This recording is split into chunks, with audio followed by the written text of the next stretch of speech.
Hello again, everyone. Scoons Comics here with another exciting, oh so thrilling comic book haul. Yes.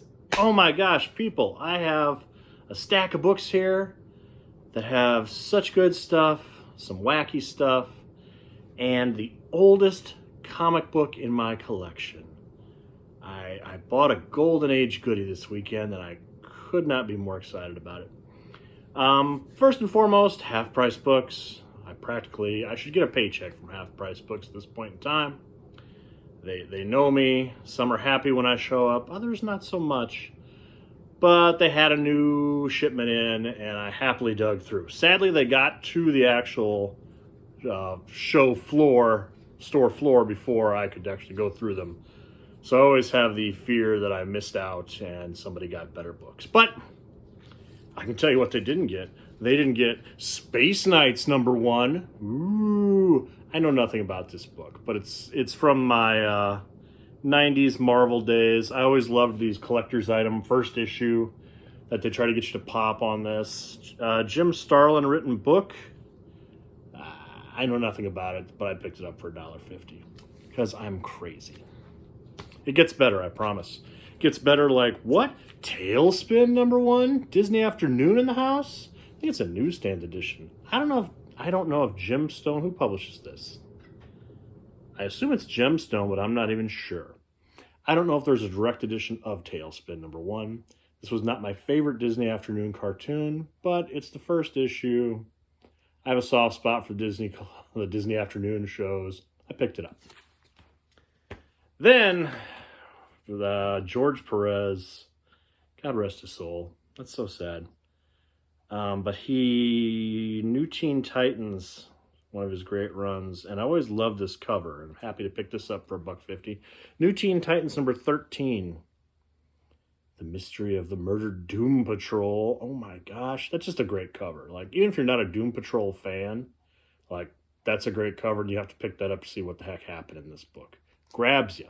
Does exactly what a cover should do. Makes you want to pick up and look through the issue. Then I picked up stuff completely and utterly to resell. And I have a stack of stuff I need to sell. I don't sell stuff often. I hoard the stuff. I really do. I don't like to use that word, but I've got a stack of stuff that I don't really want, that I need to just move and use that money to buy more comics or pay bills or send my kid to college or something. Comics. Anyway. I'm not a giant Tomb Raider fan at all, but I knew these were sought after by some. Here's the Tomb Raider Witchblade one-shot, which I believe is the first appearance of Tomb Raider in comics.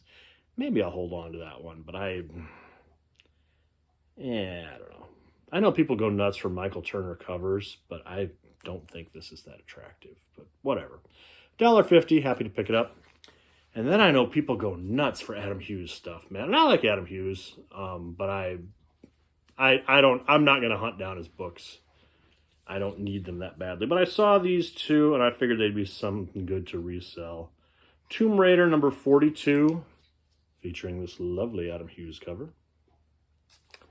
And then #47. So Adam Hughes draws a nice looking lady, so I will happily push those on to somebody who needs them more than me. This was great. So Half Price Books has like the locked section of comics. This is the international sign for flipping through books. My dog is like having a little fit right now. You good? Okay. Dogs. Anyway, they had this book under lock and key for $15 in much worse condition, and then just thumbing through the C's, I found a much better condition for $1.50. This is Captain America 272, first appearance of Villain. I know him from Spider-Man, but I think this is a Mike Zeck cover, I believe. Yes, beautiful cover. I've always thought this was really cool. So to get this for $1.50, very happy to have that. And then if you watched my engagement video featuring Miss Tara, she talked about this book, and I found a much nicer condition for $1.50, and I was excited to pick it up. So Rogue #1, miniseries, first Rogue series, nice shiny foil logo there. $1.50. Thrilled to bring that home. Then today, boy, on a whim, the fiance is out of town. I've got the house to myself, just me and the pets. It's crazy this weekend. And I was like, there's no comic shows going on around me. I was like, what the heck? So I went to a garage sale yesterday, about a half hour away from me. I'll show you that in a second. But then this morning, I realized there was a show about an hour and a half from me. And I was like, do I really want to do that? And I'm crazy. So yes, I got in my car and I drove an hour and a half to get such goodies as Blue Beetle #1. What? I just know this character's hot right now in a first issue. I think it's just a mini series. I'm not really sure, quite frankly, but it was $1, so I picked it up. This one was $1. It's a trade paperback. This series, I know people kind of roll their eyes at this at best, but this series meant a lot to me and still does. Came out during a very turbulent time in my life when I was a kid. So this is 0 Hour trade paperback. I have all these issues, of course, but this will be nice on the bookshelf that I can just quick grab instead of going through my long box. And 0 Hour starts with the letter Z, kids. This is your Sesame Street lesson today. So that's all the way in the back of the long box. So I can just put this up on the shelf, and that's cool for $1. And then these are not officially part of the Batman Nightfall set that I'm putting together, but they lead up to it. I'm not going to probably include them in my set when I finally put that together, but I've been looking for these on the cheap, and my local flea market has both of these for $4 each, and I found them each for $1, so I was happy about that. Ironically enough, this one has a $4 price tag, but it was only $1. Batman $4.85, featuring this great black mask cover. And then Batman $4.87 with this ugly, ugly cover. That is ugly. But this all leads to Batman being worn down and broken down and at a really bad place physically and emotionally and mentally when Bane breaks all the prisoners out of Arkham. Spoilers for the nearly 30-year-old Nightfall storyline. But yeah, I was happy to pick those up for $1 each. Then you know what else I picked up for $1 each? Jack Kirby 70s DC goodness. Commandy, #11. Look at that. This is $1. You pick up Jack Kirby stuff from the 70s for $1, you do it all day long. And then issue number 13. I don't know how many issues of Commandy he actually did. I know this series went for a while, pretty long run, but I know Kirby was not involved the whole time. I need to look that up. But those were great to find. And you know what else I found from Kirby? I was able to finish Sandman, the DC series he did in the 70s, 6 issues long with Joe Simon. I needed these 2 issues, and I found them from a dealer for a very reasonable price. Here's issue 3. It says $5, but I got it for $3. That was very exciting. And then this last one's in beautiful shape. Number 6. He wanted 15, and I got him down to 8. No one was really picking at his booth, and I bundled some books together there, and I got a deal. So I got this whole series done now, so that's really cool. Anytime I can finish a whole series, a Jack Kirby series at that, that's amazing. That's great. All right, and then yesterday I also went to a 17 family garage sale, right?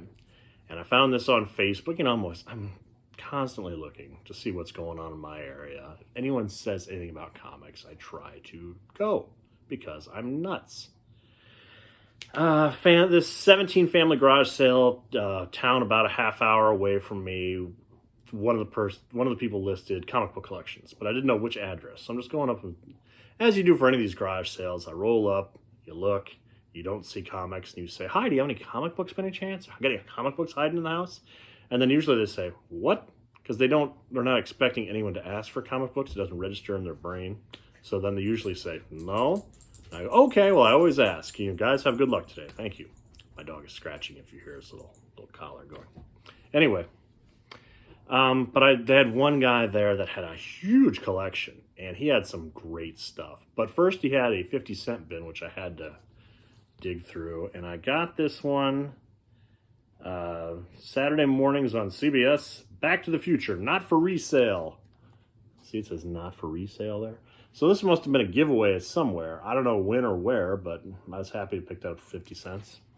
And then for 50 cents, oh my gosh, anytime I can find DC Universe logo variants, I will, and I'm thrilled. For 50 cents, I found issue 115 of Superman, which I did not have. That's so cool. Then, you know, in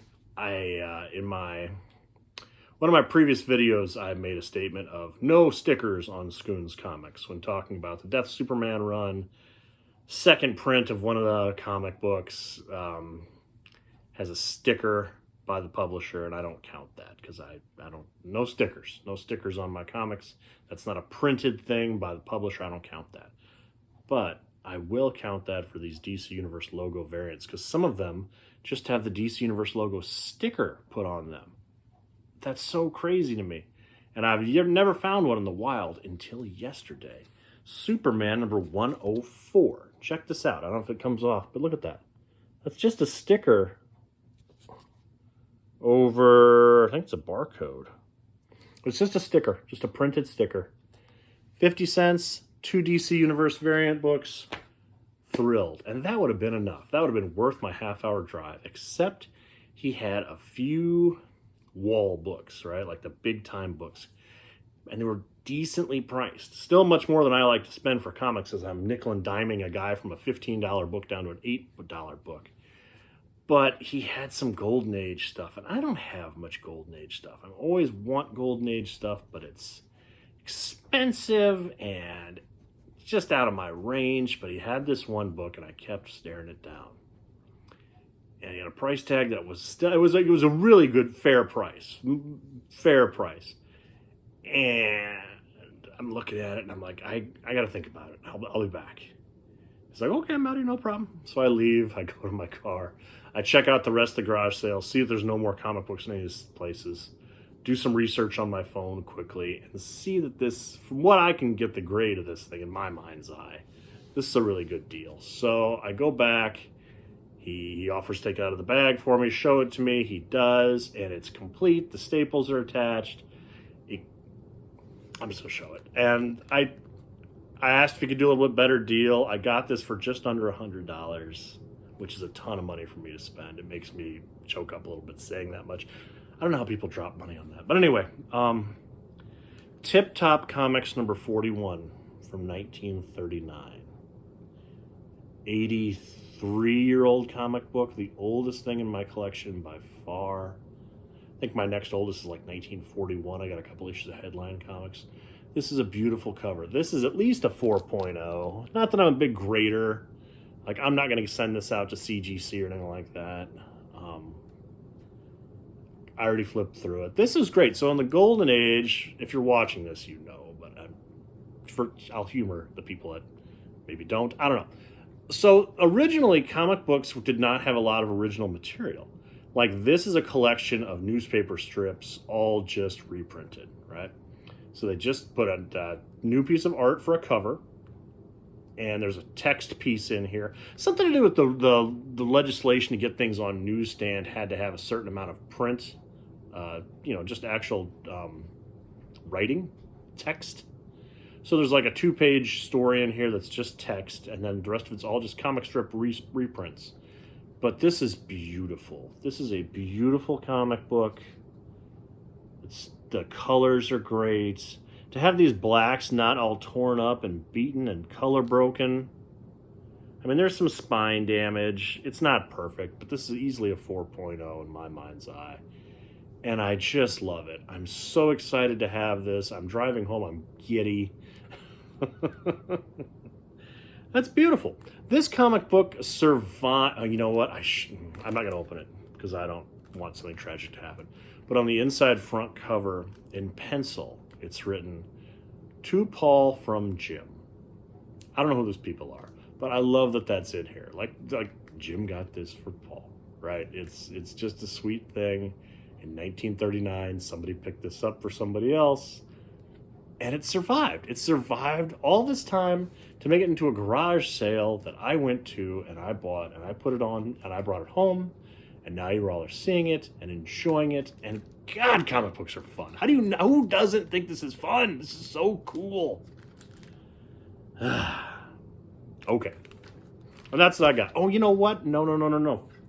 I meant to show this one. I'll show it. I'm going to send this out as a gift for somebody in the community. But I saw this. The guy wanted $5 for it, and I couldn't resist. This is the Rocketeer 3D comic. It's got these awesome 3D glasses that are like the Rocketeer helmet, right?